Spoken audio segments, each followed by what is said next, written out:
Everyone is getting more addicted nowadays, and I'm not just talking about drugs or alcohol. Addiction is literally everywhere. It's like we need to be stimulated every second of the day, and it's gone to the point where we can't even sit down and eat without putting it on a YouTube video to watch. Overindulging in these addictions can drag us to a life we don't want, turning us into a drug addict, an alcoholic, a porn addict, or even worse, a Discord mod. By avoiding these destructive habits, we avoid going down that dark and miserable path, and on the other side, we can become more productive, confident, ambitious, and ultimately more fulfilled and happy with our lives. I know we've all tried to quit these addictions ourselves, but only to be on day one again every single day. It's a constant uphill battle. But don't worry, by the end of this video, you'll have everything you'll need to finally get your life together and finally break free from these habits. But before we dive into what we need to do, it's important to first understand how addiction works in our brain.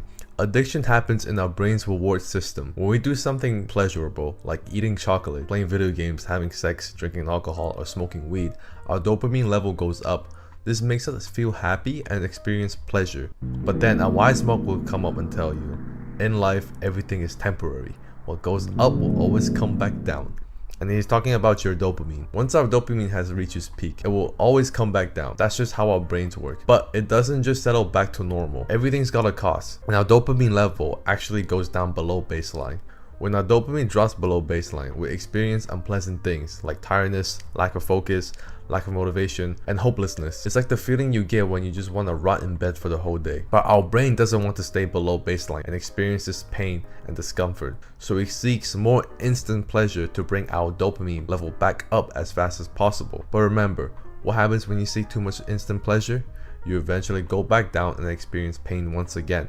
And the cycle continues. It's like an endless roller coaster of going back up and down. The higher and faster our dopamine levels rise to the peak, the deeper and the faster the drop. Addictive behaviors and drugs like cocaine, sex, video games, and porn increase dopamine very fast, and indulging too much of it can make our dopamine levels drop lower and stronger, which can leave us feeling more pain and discomfort afterwards. That's why these things are so destructive. These fast dopamine spikes train our brain to crave immediate pleasure, making it harder over time for us to enjoy activities that offer slower, more lasting rewards. For example, reading usually causes dopamine to rise more slowly compared to rapid spikes from video games. That's why it's so hard to sit down to read a book when you're a video game addict. If you're a video game addict trying to quit League of Legends, or just someone who struggles with some other addiction, normally people would just tell you to just stop doing it. Well, the problem is that whatever you're addicted to has been such a big part of your daily life, it's almost impossible to give it up. The addiction is basically almost the same as brushing your teeth or showering. It's a part of your daily routine, and you can't just suddenly get rid of it. So, how do we actually quit these addictions? Step 1 is to actually have the self-awareness to admit that you're actually addicted and it's becoming a problem in your life. Some people will just cope by saying, I play video games to relax and socialize with friends, but in reality they spend 8 hours a day screaming into their mics, destroying their own mental health because they just had a bad teammate. Playing video games aren't necessarily bad, and it's far better than sticking needles in you that you brought from a stranger off an alleyway, but it only becomes a problem when you can't control yourself from playing video games and the activity itself controls you instead. Step 2. I used to spend my days glued onto my chair, frying my dopamine receptors and my mental health with League of Legends. But one day, I realized that this was actually becoming a problem. I had nothing going on in my life, my body looked malnourished, I haven't touched grass in weeks, and I wasn't happy with the way I was living. I knew I needed to change, so I started to really get into working out. I eventually noticed that I've slowly played less video games. I was spending more time working out and just didn't have much time for video games anymore. I was also spending more time learning about fitness by watching videos on YouTube, which took up more time away from video games. I even started to get my dopamine from the workout itself, since I always felt good at the end. I was also experiencing happiness and the pleasure from seeing myself progress. Working out has become my alternate source of dopamine. Instead of going cold turkey and completely eliminating the bad habit, we want to find another alternative source of dopamine that is healthier for you. We want to replace your addiction with something else that raises your dopamine level slowly, like reading, yoga, drawing, or even as simple as socializing with friends. Step 3. However, simply just replacing an addiction with something else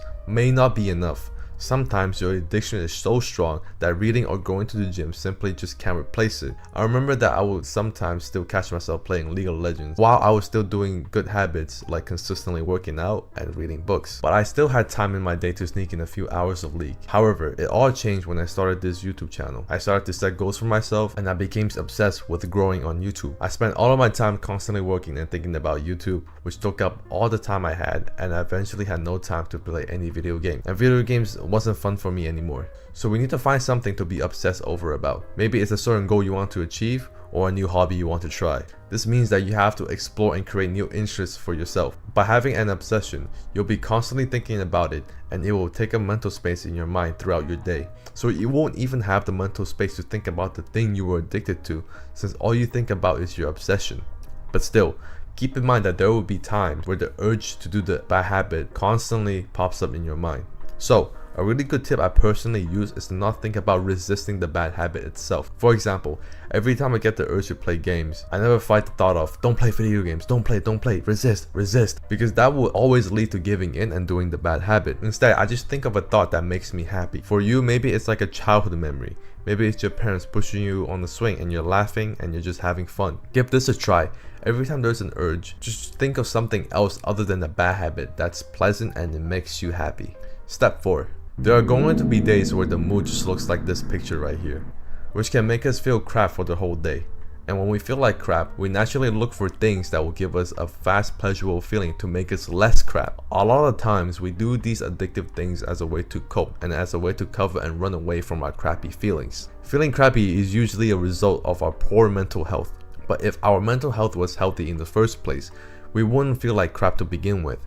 And if we never feel like crap, we wouldn't turn to those pleasurable activities to cope with our crappy mental health. Some things you can do to improve your mental health is to meditate, being grateful for little things, talking to people, being in good physical shape, being kind to people, and most importantly, stop playing League of Legends. Step 5.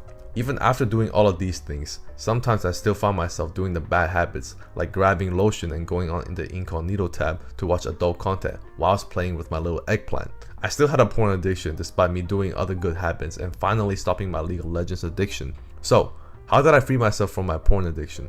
Well, I've realized that every time I'm in this phase where there's this girl I really like and I potentially want a relationship with, my urge to go on the hub completely disappears. It's like I became a new person and it feels like magic. It was because I just couldn't see the girl I like being in a relationship with a version of myself that's a chronic fapper. So I had to change my identity to someone else that I think the girl will want to be with. That made me completely stop going on the hub because that's not who I want to be anymore. I had to change my identity. Changing your self-image and your self-identity can be really powerful, since people act in line with the person they think they are. If you think you're someone who's addicted to video games or porn, you will continue to be that person that struggles to quit. But if you think that you're someone who's already got their life together, you won't even think about quitting porn or video games, because a person who's got their life together doesn't have a video game or a porn addiction. So think about the ideal person you want to be and strive to be that person every day. Step 6.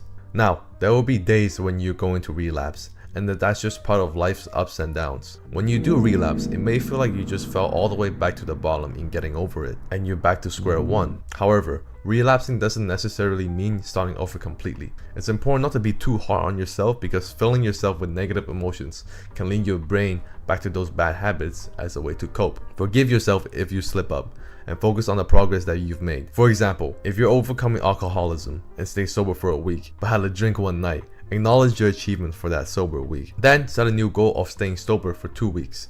This way, you're always improving and moving forward. I went from playing video games 8 hours a day, fapping every day, and feeling like crap every day, to someone who can actually feel good about themselves and is proud of the progress that they've made so far. Quitting addictions isn't linear and will involve some trial and error. Remember, there will be setbacks, but it's only up to you to decide if you really want to improve your life or not. But by following these steps, I'm confident that breaking these habits will become easier, allowing you to live a happier and fulfilling life. I also like to hear some of your strategies with quitting addictions in the comments below. Anyways, I hope you learned something useful. Subscribe if you learned something new.